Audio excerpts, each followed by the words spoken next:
Cheating ex-wife thought she'd get my parents' $1 million trust fund in the divorce. Now she's broke. So yeah, I'm 51, and my second wife, Emma, is divorcing me. And I gotta say, I didn't see this coming at first. Well, maybe I should have. But when you're in it, you miss the red flags. You know what I mean? Anyway, before I get to the messy part, let me start from the beginning because this whole thing is a wild ride. I wasn't always this dumb with relationships. My first wife, Karen, passed away in a car accident about 10 years ago. That was rough. We had a daughter together, Julie, and when Karen died, Julie was 12. Man, I didn't even have time to grieve properly. I had to keep it together for my kid. We became each other's support system, you know? Like, I couldn't break down because she needed me. And I guess, in a way, she couldn't fall apart either because I needed her too. Fast forward a bit. Julie grows up, and when she turns 18, she heads off to college. She's smart, got into a good school in Manhattan, and that's when things started getting really quiet at home. I mean, like, deafeningly quiet. There's only so much TV a guy can watch to distract himself. So, what did I do? I started hitting the bar after work. Seemed harmless at first. Go in, have a drink, chat with the bartender, head home, rinse and repeat. That's where I met Emma. She was working behind the bar, serving drinks, and I'd see her almost every night. At first, it was just polite conversation. You know how it goes? Hey, how's your night? Busy shift? That kind of thing. I think she noticed that I was there a lot, probably staying longer than I should have. I'd sit there nursing my drink, just trying to kill time until it was late enough to justify going home to my empty house. It was depressing, honestly, but I wasn't going to admit that to anyone at the time. One night, Emma asked me if I was doing okay. I guess she could tell something was off. I mean, I wasn't exactly trying to hide it. So we got talking, and she seemed nice, easy to talk to. And yeah, she was younger, like 11 years younger than me. But at that point, I didn't really care. I just wanted someone to talk to. Now, I know what you're thinking. Older guy, young bartender, obvious midlife crisis. Trust me, I thought the same thing. I wasn't planning on anything serious. I mean, I wasn't that guy. But Emma was different. She had this way about her that made you feel like you mattered, like she was genuinely interested in what you had to say. And to be real, I was lonely as hell. Julie was off living her life, and I was just stuck in mine. After a few weeks of this back and forth, Emma made the first move. I wasn't expecting it, honestly. She asked me out, and I said yes. Why not, right? It wasn't like I had anything better going on. We started dating, and it was good. Better than I thought it'd be. She had a kid, Jack, a 2-year-old from a previous relationship. The guy bailed on her when she got pregnant, so she'd been raising the kid on her own. That kind of hit me in the gut. I respected her for toughing it out, and we bonded over that, I guess. Both kind of alone, dealing with our own messes. Things moved faster than I expected. After a year, we got married. Now, don't get me wrong, I had my doubts. She was way younger, and I wasn't sure if it was going to last, but when she proposed the idea of marriage, I went with it. I was too deep in at that point to back out. Plus, Julie had met her by then and gave me the green light, saying she just wanted me to be happy. She knew how rough it was after her mom passed, and she saw how much I'd changed since being with Emma. So yeah, we had a small, quiet wedding. Just me, Emma, her kid, and her sister, Carrie. Now, Emma and Carrie had their own sob story. They were both abandoned by their parents when they were little and ended up in an orphanage. It wasn't something they talked about much, but it explained a lot about why Emma was the way she was. She was tough, independent, and I kind of admired that. But looking back, I wonder if all that baggage should have been a red flag. Maybe I just didn't want to see it. The first year of marriage was fine. We were happy, or at least I thought we were. We went on trips, did the whole happy couple thing, and I really bonded with Jack. He reminded me a lot of Julie when she was little, running around the house, causing chaos in the best way. I thought everything was perfect. But then Emma quit her job, said she wanted to spend more time with Jack, which, okay, I could understand. But that also meant I was the only one bringing in money. Didn't bother me at first. I was doing well with my family's real estate business, so I could afford to support us. But things started to shift, and I didn't even notice it at first. Emma's spending habits? Yeah, that's where it all went sideways. At first it was little things. New clothes for Jack, some stuff for the house, whatever. But then it got bigger. She started buying expensive designer clothes, fancy jewelry, booking spa days, and I just kept paying for it. It was almost like I didn't want to rock the boat, like I didn't want to admit that something felt off. I just wanted to keep her happy, you know? Then Julie came home for Christmas and saw what was happening. She's always been sharp, smarter than me in a lot of ways. She pulled me aside and told me I needed to watch out. Said I was spending way too much on Emma, and it wasn't normal. At first, I brushed it off. I told her she was overreacting, but deep down, I knew she was right. Emma wasn't like my first wife, Karen. Karen never cared about material stuff. But Emma, she lived for it. That conversation with Julie was the wake-up call I needed. I started keeping track of what I was spending, and man, it was bad. Emma wasn't just asking for things, she was expecting them, like it was her right. And the more I thought about it, the more it bugged me. I was being played, and I didn't even see it. I started pulling back a bit, told Emma we needed to cut back on the spending, and that's when things really went downhill. She got defensive, saying I was being cheap, that I didn't appreciate her. Then she started accusing me of letting Julie turn me against her. It was like everything I did wasn't enough anymore. She wanted more money, more stuff, more everything. Looking back, I don't know why I didn't see the signs sooner. I guess I just didn't want to believe that someone I cared about could be so selfish. But once you start noticing things, it's hard to unsee them. And trust me, things were about to get a whole lot worse. All right, so after I told Emma we needed to cut back on the spending, things just kept getting worse, like way worse than I expected. You'd think after having a serious talk about finances, she'd at least try to be more responsible, right? Nope. She did the exact opposite. It's like telling her no just flipped some kind of switch in her head. Now, before I dive into this, I gotta say I didn't grow up rich or anything. Yeah, my family's real estate business is doing well, but I wasn't raised to just throw money around. My dad was big on teaching me the value of a dollar, but with Emma, it felt like she saw me as an endless ATM. She didn't even try to hide it after that conversation. The moment I said we needed to cut back, she started acting entitled, like she deserved everything I could give her, and more. One of the first big red flags happened when I cut back on the joint account. I didn't stop putting money in, I just reduced it a bit.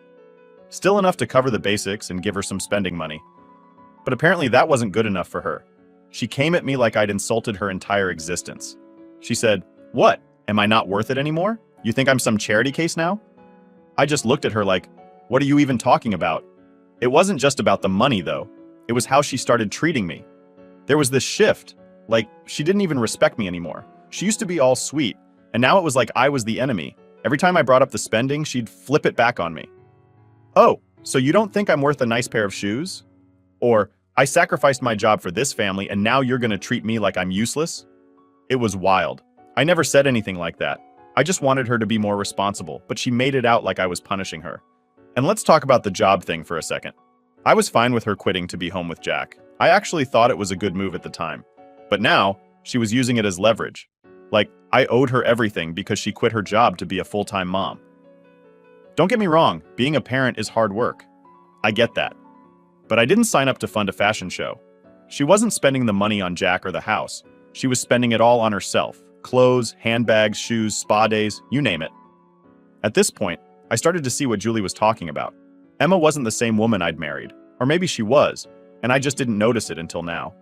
Either way, the money was flowing out faster than I could keep up with, and I was getting seriously worried about the future.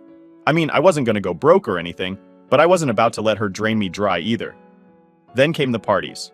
Oh yeah, Emma loved to party. Before, it wasn't a big deal. We'd go out once in a while, have a good time, nothing crazy. But now, she was going out all the time. I'd come home from work and she wouldn't even be there. She'd be out with her friends, partying till 2 or 3 in the morning, and I was the one at home with Jack, reading him bedtime stories and making sure he was fed. Which, by the way, I didn't mind. Jack's a good kid, and I cared about him like he was my own. But Emma, she was off doing God knows what, and I was starting to get suspicious. I tried talking to her about it, about how she was barely home, how she wasn't being responsible. I was getting fed up with being the only adult in the house. But whenever I brought it up, she'd flip the script again, accusing me of trying to control her. "You're just jealous because I'm out having fun and you're stuck here," she'd say. Like, seriously? I'm the one keeping this family afloat, and she's trying to make me feel guilty for not partying? One night, things came to a head. It was a Thursday, and I'd gotten home from work early. I thought maybe we could sit down, have a real talk, try to work things out. But when I got home, the house was empty. No Emma, no Jack. At first, I thought maybe they were out at the park or something. But as the hours ticked by, I realized Emma was out again. I texted her, no response. I called, straight to voicemail. She didn't come home until 3 a.m. When she finally stumbled in, reeking of alcohol, I was waiting for her. I asked her where she'd been, and she just shrugged, saying, "Out with friends. What's it to you?" That's when I lost it. I told her this wasn't working, that she needed to get her act together, or we were done. I wasn't going to keep funding her lifestyle while she partied every night and left me to raise her son. And you know what she said? She laughed. She actually laughed in my face and said, "You can't do anything about it. You need me more than I need you." That hit me like a brick. Like, who does she think she is? After that, I started pulling back even more. I stopped giving her money directly, only paying for the essentials: food, bills, Jack's school stuff. I thought maybe she'd get the message, but nope. She doubled down, started using my credit card without asking. I had to cancel it just to stop her. And when she realized I wasn't giving in, she started getting nasty. I'll never forget the look on her face when I told her I canceled the card. It wasn't anger. It was like I'd broken some unspoken rule between us. She couldn't believe I'd cut her off like that. And that's when she started threatening me. She told me I was making a huge mistake, that I was pushing her to do something drastic. I asked her what she meant, but she just gave me this cold smile and said, "You'll find out soon enough." I should have known then what was coming, but I was still trying to save the marriage. Still trying to fix what was already broken, but looking back, I realized there was nothing to fix. Emma wasn't interested in saving anything. She was only interested in what she could get from me. It all came to a head a couple of weeks later when I came home early again. And this time, I caught her in the act. Alright, so let me get straight to the point. This is where everything hit the fan. It's funny how you always think you'll notice something big coming, like some huge red warning sign, but man, when it happens, it catches you completely off guard. Well, not completely. I guess I knew deep down that something was going to happen with Emma, but I didn't think it'd go this far. So, here's what went down. I'd been noticing for a while that Emma was getting more distant. Like, not just emotionally, but physically. She was gone more and more, and even when she was around, it was like I didn't exist. I started to get suspicious, but I kept telling myself not to jump to conclusions. I figured maybe she was just going through a phase, or maybe she was mad about me cutting her off from the spending spree she was on. But what happened next? Yeah, no one's gonna convince me I didn't have a right to be suspicious. It was a Wednesday, middle of the week. I was supposed to be at the office all day, but one of my meetings got canceled. So I figured I'd take the chance to head home early, surprise her, maybe talk things out like adults. I knew things were rough between us, but I still wanted to believe we could fix it. Like, maybe we could sit down and have a real conversation, put everything on the table. I pulled into the driveway and everything seemed normal. Her car was there, which I thought was a good sign.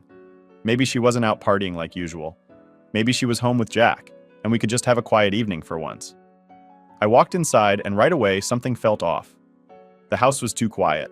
No cartoons playing, no toys scattered around the living room like usual. It was weird. I called out for Emma, and no answer. I walked through the house, checking the kitchen, the backyard. Nothing. It wasn't until I got to the bedroom that I realized exactly what was going on.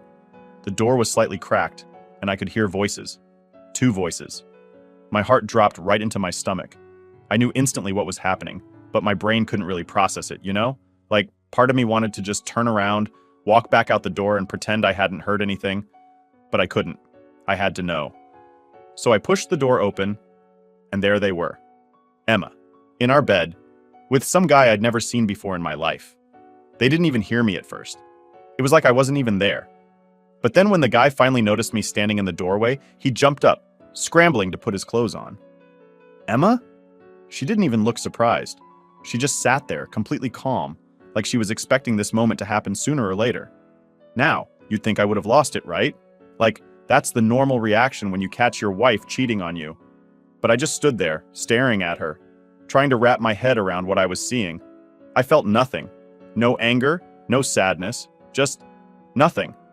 The guy bolted out of the room, mumbling something about being sorry or whatever. I didn't even look at him. My eyes were glued to Emma, waiting for her to say something. When she finally spoke, it wasn't an apology. It wasn't even an explanation. She just said, "Well, now you know." Like, that was it. Like I'd just caught her eating the last cookie from the jar or something. I couldn't believe it. I asked her if she'd been cheating the whole time, and she just shrugged. A shrug. I don't know what I was expecting. Maybe some kind of dramatic scene, some big reveal, but all I got was indifference. I didn't yell. I didn't scream. I just stood there for what felt like forever, letting the reality of the situation sink in. Finally, I just told her to leave.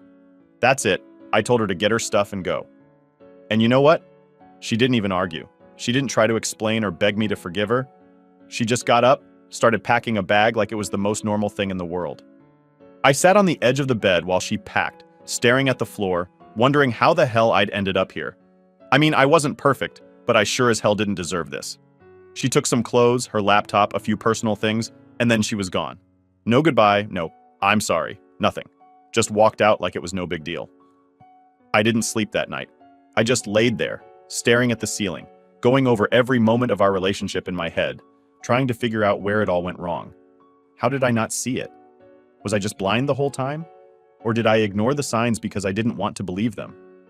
I don't know. The next day I thought maybe she'd come back. Maybe she'd realize what she'd done and try to fix it. But she didn't. Instead, she served me divorce papers a week later. I wasn't surprised, honestly. But when I looked at the papers, I saw something that did surprise me. She was asking for $500,000. Yeah, you read that right. Half a freaking million. She figured she'd hit the jackpot by marrying me, and now she was cashing in. She must have overheard me talking about my family's trust fund at some point, and assumed that I had access to all that money. But what she didn't know? The trust fund wasn't mine. It was set up for Julie after my first wife died. Emma had no legal claim to it. When I saw the number, I couldn't help but laugh. Like, seriously? After everything? She thought she was just gonna walk away with a payday? I had to give her credit. She really thought she was about to pull one over on me. But I wasn't about to let that happen. I called my lawyer the next day and filled him in on everything. He told me to hold off on responding to the papers until he had a chance to look them over.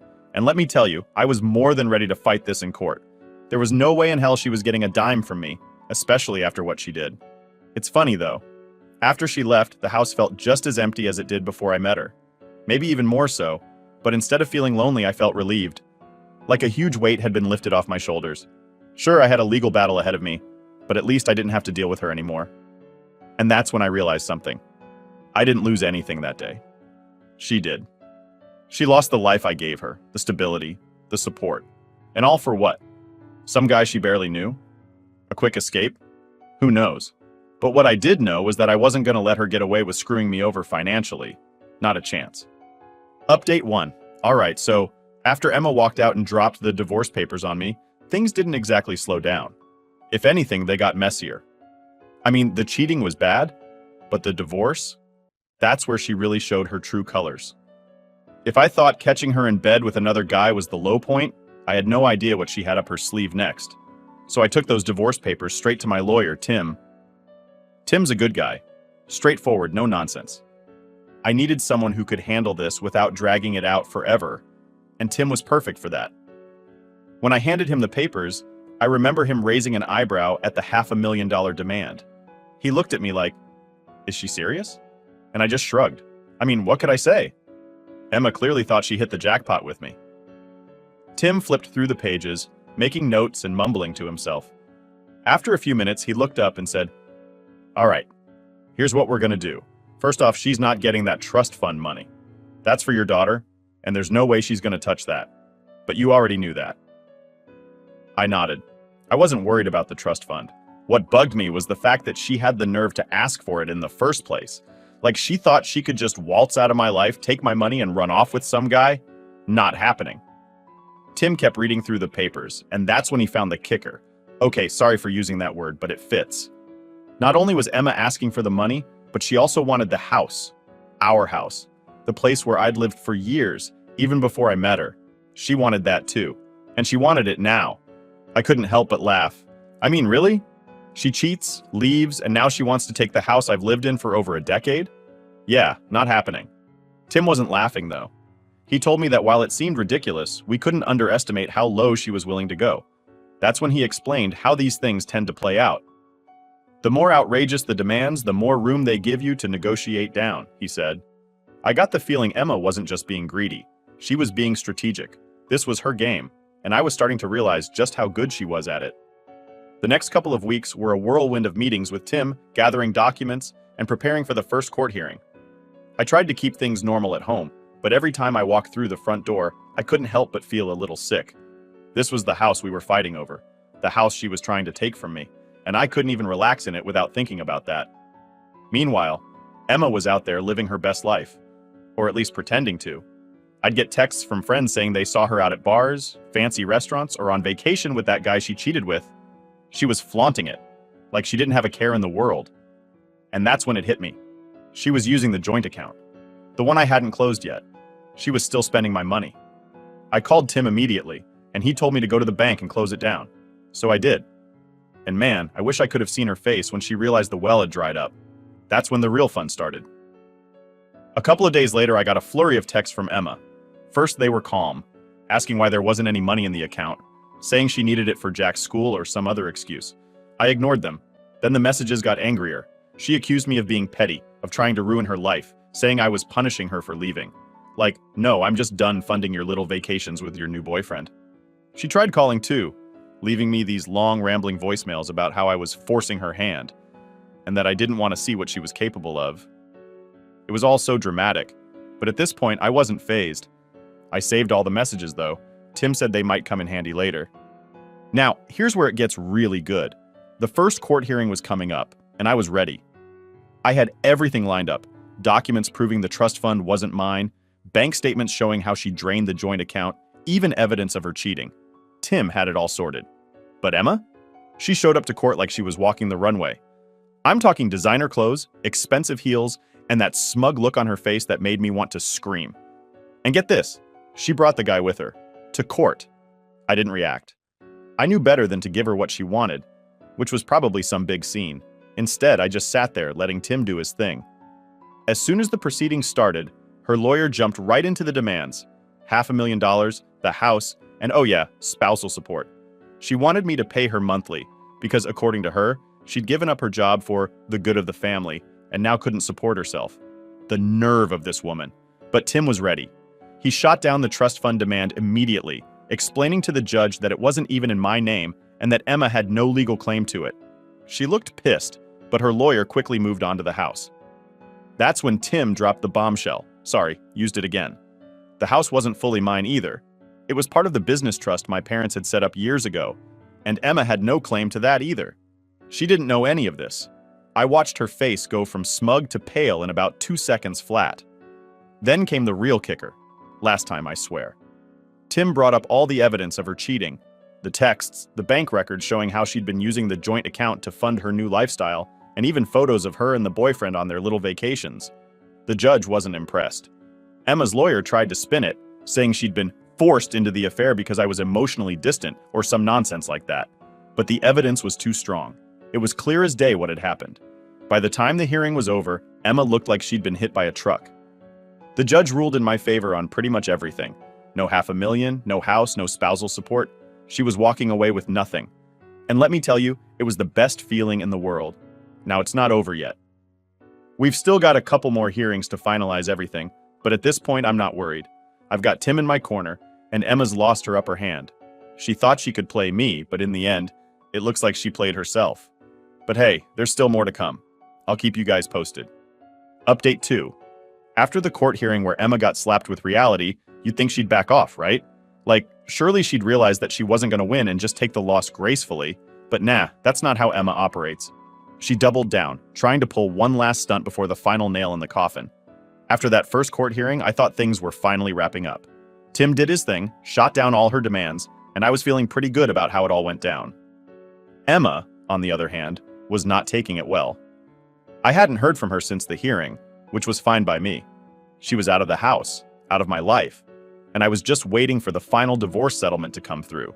But then, about a week later, I got a knock on my door. It was Emma, and let me tell you, I was not ready for that. I hadn't seen her since court, and honestly, I didn't want to see her at all.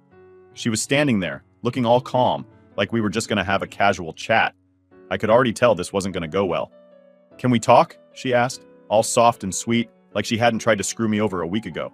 I should have slammed the door in her face, but stupid me, I opened it and let her in. I thought maybe she was here to apologize. Maybe she realized what she did was messed up and wanted to make things right. Spoiler alert, that's not what happened. We sat down in the living room and she started with the usual, "I've been thinking a lot about what happened, and I just want us to end this on good terms." I didn't say anything, just nodded, letting her talk. But then she hit me with it, the real reason she was here. "I think we can work something out without dragging this through court," she said, giving me that same smug smile she had in the courtroom. "Maybe if you just agree to give me the house and a little money, we can settle this quietly." Now let me get this straight. She wanted me to give her the house? After everything? I couldn't believe what I was hearing. It was like she was still living in some fantasy where she had all the power. I just stared at her for a second, trying to figure out if she was being serious. "Emma," I said, finally breaking the silence, "you're not getting the house. We already went over this in court." She sighed like she was talking to a child who didn't understand basic math. I know, but this is different. We don't have to involve the lawyers anymore. We can just come to an agreement ourselves." That's when it clicked for me. She was desperate. She knew she wasn't getting anything from the court, so now she was trying to manipulate me into giving her what she wanted. But I wasn't falling for it this time. I was done being the nice guy. "I'm not giving you anything," I told her flat out. "You made your choices, and now you're going to have to deal with the consequences." Her whole demeanor changed in an instant. The sweet, calm act was gone, and she was back to being the same entitled, selfish person I'd seen over the past few months. "You think you're better than me?" she snapped. "You wouldn't have anything if it weren't for me. I gave up everything for this marriage, and you're just going to leave me with nothing?" That's when I really lost it. I stood up and pointed to the door. "You gave up everything? You spent my money, trashed our marriage, and then tried to take me for $500,000. You've got some nerve coming here and acting like I owe you anything." She didn't move, just stood there, glaring at me like she was waiting for me to break and give her what she wanted. But I wasn't backing down. I was done being manipulated. Finally, after what felt like an eternity, she stormed out of the house, slamming the door behind her. I sat back down, feeling like I'd just dodged a bullet. But I knew that wasn't the last I'd hear from her. Sure enough, a couple of days later, I got a letter from her lawyer. Emma was trying to drag me back to court, this time demanding spousal support again, claiming she couldn't support herself because she gave up her career for our marriage. It was the same old story she'd been pushing from the start, but now she was really reaching. She even threw in some nonsense about emotional abuse, trying to paint me as the bad guy. But here's the thing. Tim was ready. He'd seen this kind of thing before, and he wasn't about to let her pull anything sneaky.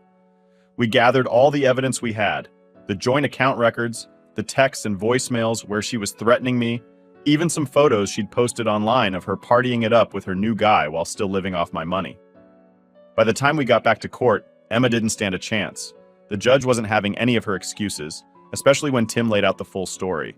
He brought up how she'd been living the high life while claiming she was struggling, and how she'd tried to milk me for money even after she cheated and left. The judge ruled in my favor again. No spousal support, no house, no money. Emma was officially walking away with nothing. And this time, it was for real. When the final ruling came through, I couldn't help but feel a little bad for Jack. He didn't ask for any of this, and he was just a kid caught in the middle. But I knew I couldn't keep supporting him forever.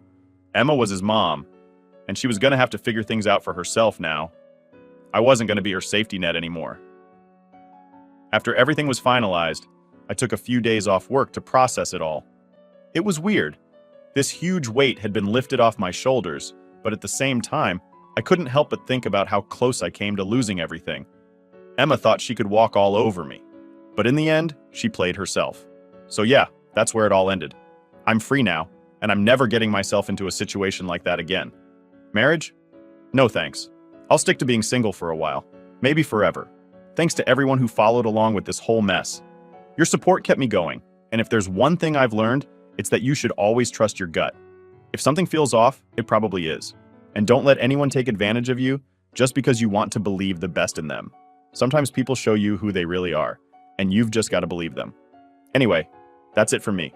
Time to move on and leave this mess in the past. Let me know how that works for you.